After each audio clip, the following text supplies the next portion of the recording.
All right. Well, whether you realize it or not, internal audit actually has a bad reputation. And this isn't a reputation like Joan Jett, in her great song, I don't give a damn about my bad reputation. This is actually a bad reputation that you should give a damn about. And so that's what I want to talk about on this live today. Now, before I jump into it, again, if you're on live with me, make sure and post in the comments so that I know that you're here. And if you have questions as I'm going through and discussing today, make sure put them in the comments. If you're listening to this later, again, put your comment or put your questions in the comments, and I will come back and take a listen to it. So, like I said at the top, internal audit actually has a bad reputation in most organizations. And you might be sitting there saying, well, no, it doesn't, Jason. Well, I understand why you might feel that way. But let me explain why internal audit actually has a bad reputation. And I'm going to do that by sharing some stories with you. Okay. And so I'm going to share some stories to kind of give you an idea of what I mean and why it does have a bad reputation, and also talk a little bit about what you can do. Because again, this is something that you need to do something about. Okay. Now, the first thing is so again, let me just kind of share a story with you, and this story is completely made up. Okay, so I'm making up this first story. The other stories actually happened. Okay, so let's imagine, again, let's rewind and imagine that it's 100 years ago. So it's 1921 instead of 2021. And what happens is there is a group of accounts payable professionals that get together and they say, you know what? We do a lot of really good work for our organizations. We go through, we pay the bills, we make sure that things get paid on time. We are very valuable to our organizations. Okay. And again, accounts payable is very important to organizations. So you can actually pay your bills, right? But again, it's 100 years ago. And so a bunch of accounts payable professionals get together and they start talking. And and again, they all realize, they all recognize how much value they bring to organizations. And they said, you know what? I think what we need to do is, we're a profession of accounts payable people.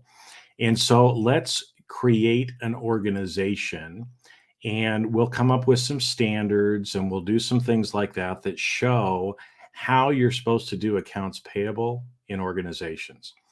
And so they get together, they create an organization, let's just call it the American Association of Accounts Payable Professionals. And they come up with some standards. And 100 years ago, there were probably certain things that they did when they were paying accounts payable. So, for example, we will only pay if there is an invoice and a matching purchase order, and that we have something that proves that we actually received those goods. So, we're going to create a standard that says that for us to pay accounts payable, we need to actually have an invoice, a PO, and a receiving. So we're going to do three-way match. And we're only going to pay AP if we have a three-way match. Sounds pretty good. Makes a lot of sense, okay, in how you do it. And so again, this started 100 years ago, and they kind of go forward.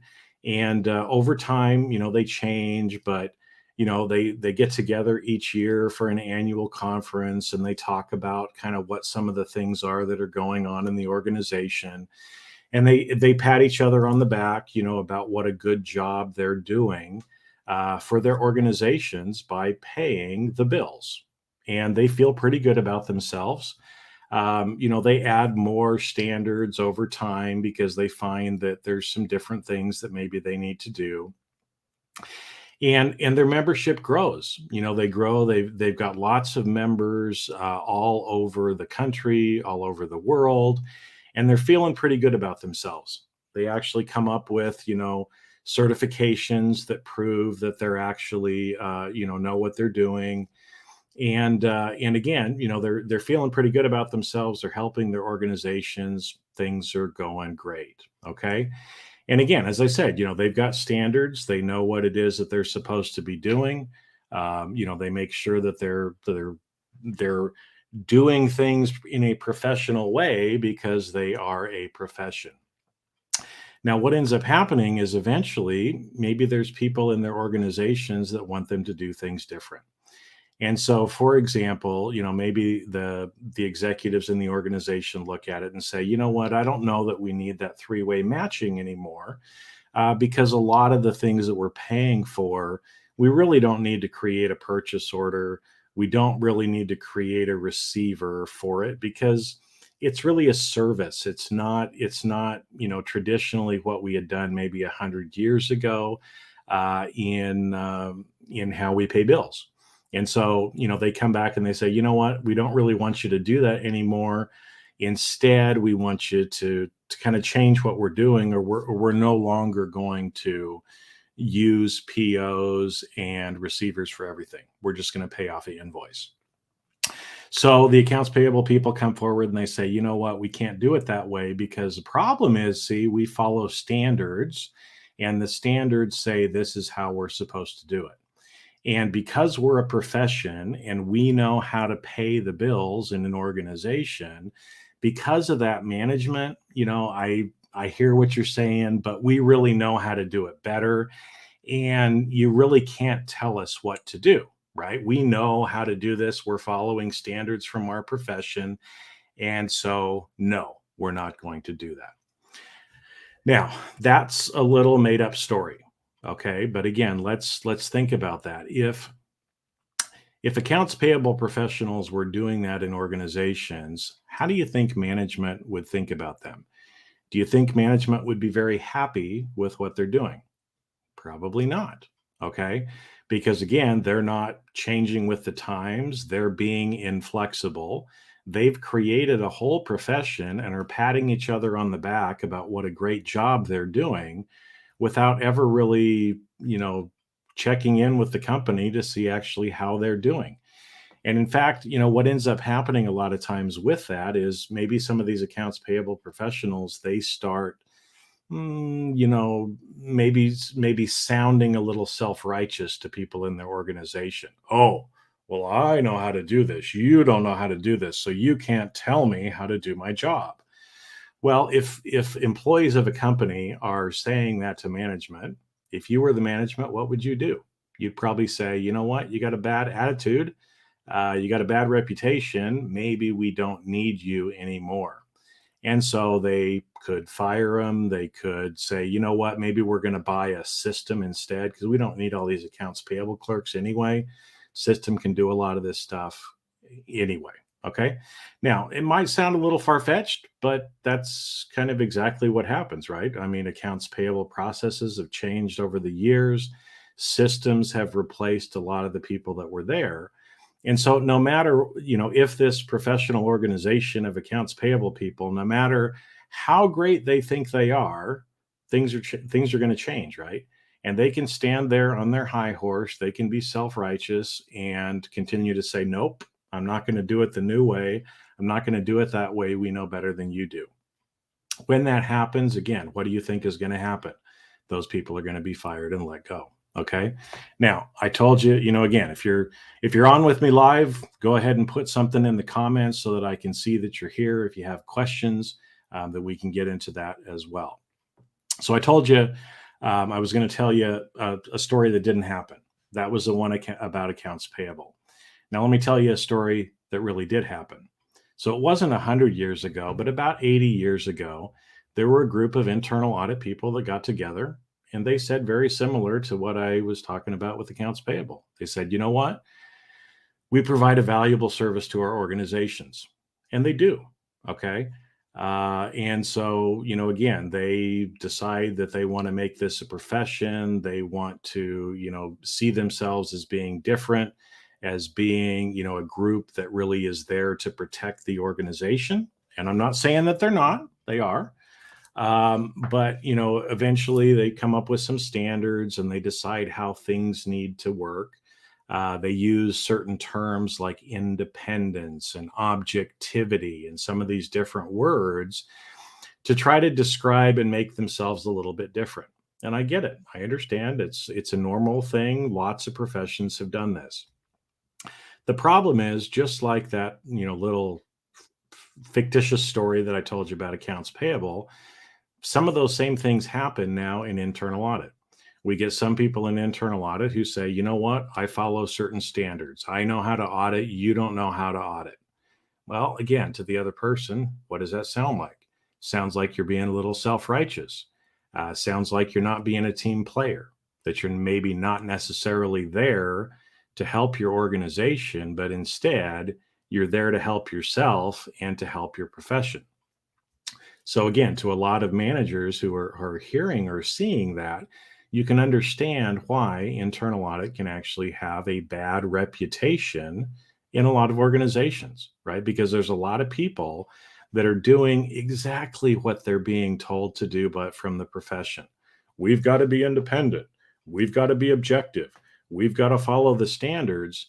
And they forget the whole reason why they're there is to actually serve and help their organization. So, is it any surprise that internal audit gets a bad reputation in a lot of organizations? Absolutely not. Not a surprise at all. Because again, imagine, if someone is acting that way, what do you think that the other managers in the organization are going to be thinking? You're not a team player. You're not developing relationships with me. You don't seem like you're really here to help the organization. You're more here to help yourself. And when people start thinking that way, bad things start happening, right?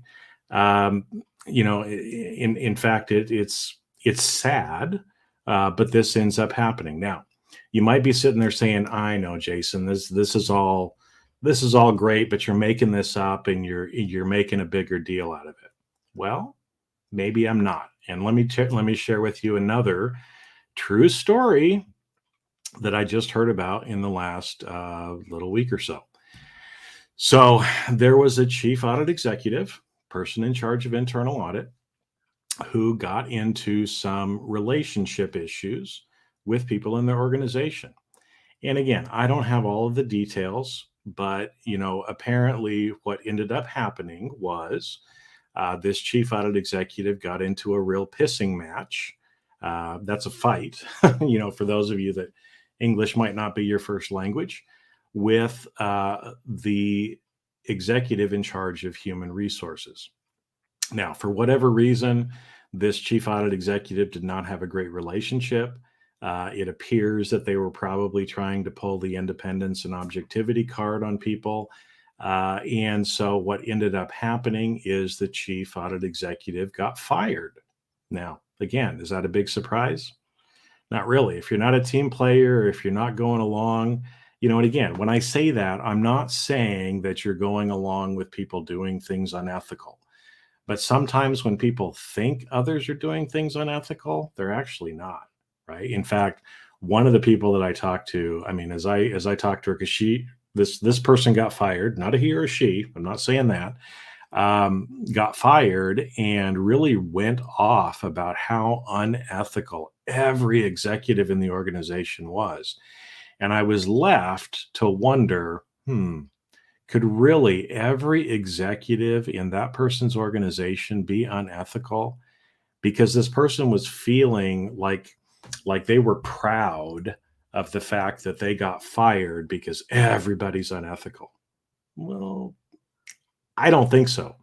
I think probably what happened is that CAE was seeming self-righteous, wasn't a team player, wasn't doing what was actually in the best interest of the organization. And as a result of that, they were let go, just like any other employee would be let go if they were acting like that. Again, imagine if you had an employee who was acting like that, wouldn't you want to fire him too? So let's rewind back to that real story that I just told you about the CAE being fired because of getting in a pissing match with the head of HR. So it hurt that person because they lost their job. But let me tell you the rest of the story of what actually happened too. So that person got fired. Now they have to post and look for a new replacement. So what happened is that position got downgraded, meaning that, maybe it was a vice president before, now it's a director level. Oh, and by the way, the compensation is now $30,000 to $40,000 a year less. Okay, so why am I talking about this? Why am I going off and doing this little rant on this video? And here's the reason. Internal audit does have a bad reputation. And in fact, doing a lot of the things that the profession is telling you to do is actually hurting you. It's hurting your career. It's also hurting other people in the profession. So let's take that person who just got fired, okay? Because they were acting unreasonable, they weren't a team player.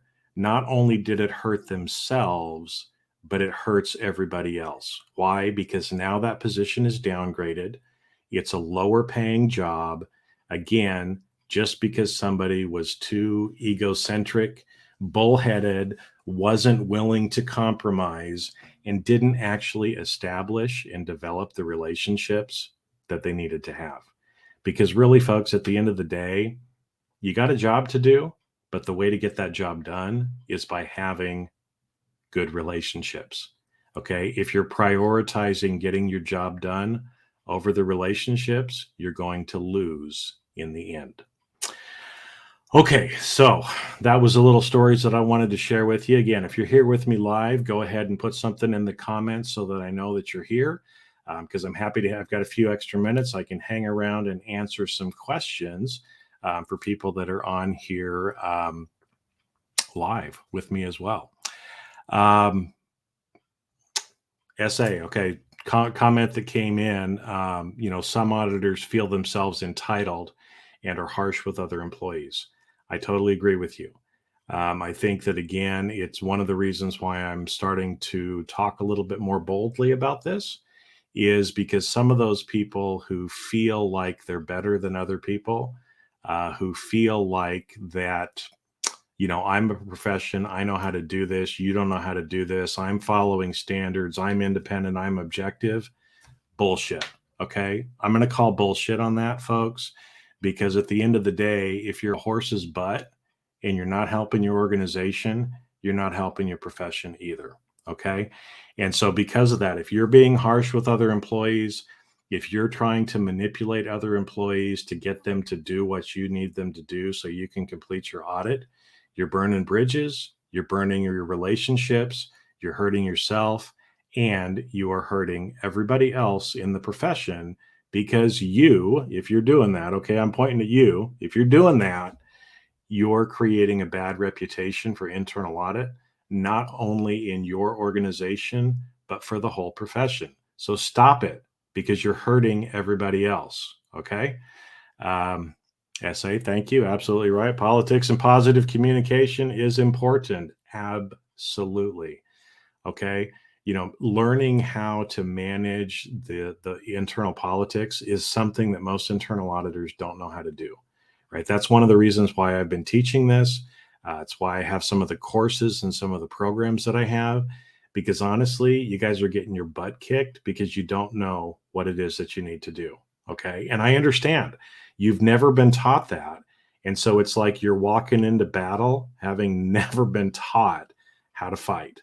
And that's a sure way to die pretty quick if you're in a real war. Okay. So learn how to do it. Learn how and realize how important relationships are. And it's okay to have relationships with the other people in the organization. It doesn't mean you can't do your job. It means you can actually do your job better. Okay. Thanks for the great video. Yep. You are welcome, SA. I love coming on here and helping out. So again, like I said, I'll hang out here for a couple more minutes. If there's other people that are on with me live, put something in the comments. Like I said, sometimes it's a little bit slow from the different areas. I know LinkedIn, it's a little bit slow. It doesn't work that well with what I'm doing, but at least I can do live on LinkedIn.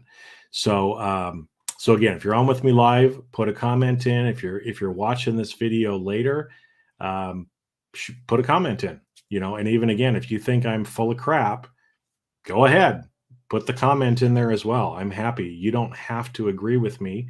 In fact, I don't want you to believe me if you don't want to, right? I'm just sharing with you some real life, folks, and some things that are happening. And honestly, I'm getting tired of hearing these stories like I have with the last couple of people who have gotten fired because they've been too self righteous and too egotistical to actually just do their job. And instead, they feel like a martyr. They feel like they're doing the right thing by burning bridges and by holding on to things like that independence and objectivity and we follow standards bull that, again, you wouldn't put up with that if one of your employees was doing that to you. So why would you expect the other executives in your organization to put up with you if you're doing the same thing? All right. So with that, again, if you've got any comments coming through here, if anybody is on that has any questions, I'll stay on here for a few more seconds to see if anybody has any last minute questions. If not, then I'm going to sign off and get back to doing what I got to get done the rest of the day today.